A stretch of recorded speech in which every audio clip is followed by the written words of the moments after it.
is about 5 seats back, and then the University of California, Santa Barbara B boat.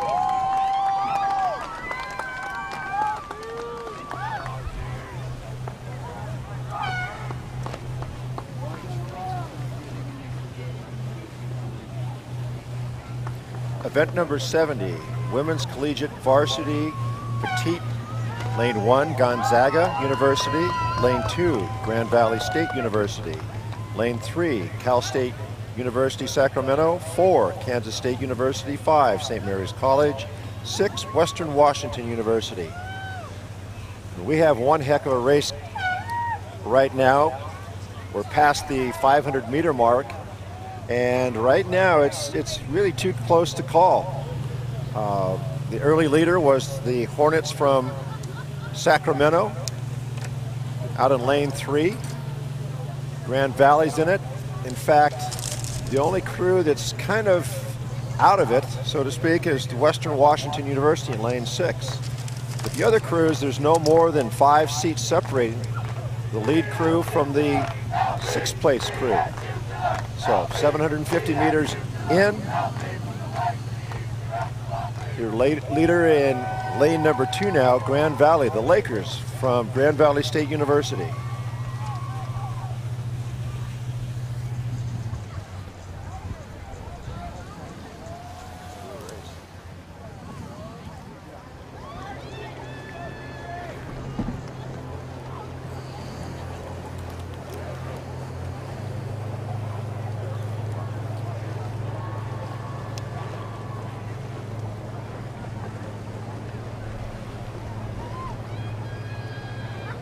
Gonzaga on the lead.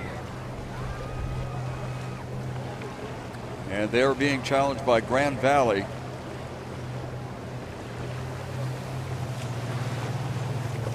Sacramento State, Kansas State, St. Mary's, and Western Washington out of Bellingham, Washington.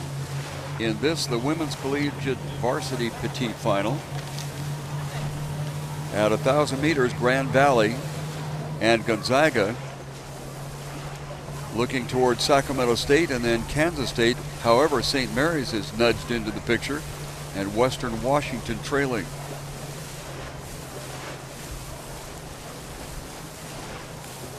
Yes, we're seeing a very strong push from Gonzaga in lane 1, challenged by Grand Valley.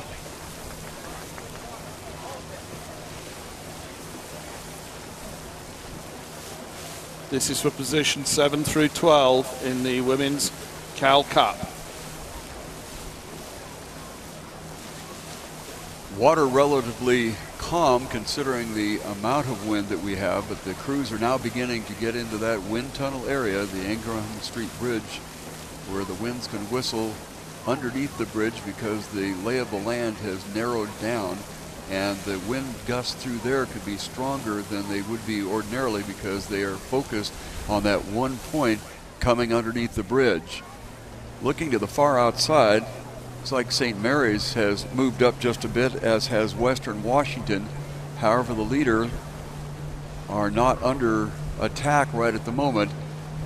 Sacramento State has moved up, Grand Valley, and then along the shoreline is Gonzaga.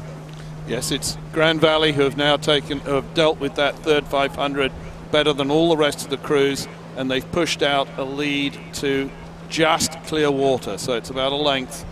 And in second place, we have Gonzaga and Sacramento State stroke for stroke, but coming up onto them are the crews in 4 and 5, Kansas State and St. Mary's, who are in a ding-dong battle of their own and are pushing up level with Gonzaga and Sacramento State. In fact, those 4 crews, you could throw a blanket over their bow balls.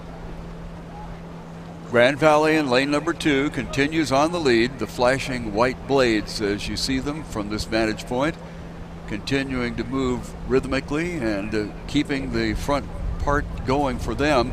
They're being challenged on the outside by Sacramento State, and then all the way outside, St. Mary's is beginning to sneak up. St. Mary's has had a good push the last 300 meters, and they have begun to insert themselves into the situation where Gonzaga, one of the early challengers, has fallen back. Gonzaga in lane number 1, Grand Valley, our current leader, in lane number 2. Sacramento State on their outside shoulder in lane 4. St. Mary's has moved up, and they are all the way outside in lane 5 with Kansas State in lane 4, and then Western Washington on the trail in the far outside. This is really tight for second. Grand Valley have what I think you would describe as a commanding lead at this point, but second, third, fourth, and fifth, impossible to tell at this stage. If anyone's falling back a little bit, it would appear to be Kansas State, but between St. Mary's in 5, Sacramento State in 3, and Gonzaga in 1, it's extremely tight. Gonzaga seem like they may have rallied a bit and have taken a slight advantage in that battle for second. On the lead, Grand Valley, they've been on the lead most of the way here, and they look like they're not going to relinquish it. The crew that made up the most ground, however, is St. Mary's there on the outside, and they look like they have a good position to finish in that second spot. This is Grand Valley on the lead, and St. Mary's on the far outside, followed by Sacramento State and Gonzaga along the shoreline. It is Grand Valley whistled across first unofficially on the far outside. That is St. Mary's. Gonzaga sneaks up past Sacramento State. Last crew to have their oars in the water, with Kansas State and Western Washington on a good strong row that was won by Grand Valley unofficially in the Women's Collegiate Varsity Petite Final. Grand Valley on the lead, but the interesting and close finish will be that second position. On the near side is Gonzaga. On the far outside, St. Mary's made up a lot of ground during the middle part of the race. St. Mary's just edged in there, then along the shoreline to Gonzaga, and into the middle of the lane assignment, Sacramento State coming in that fourth position. Kansas State trying to get up in there, unable to do so, as the Grand Valley crew, the winners in the Women's Collegiate Varsity Petite Final, congratulating themselves and coming down after a long, strong row over our 2,000-meter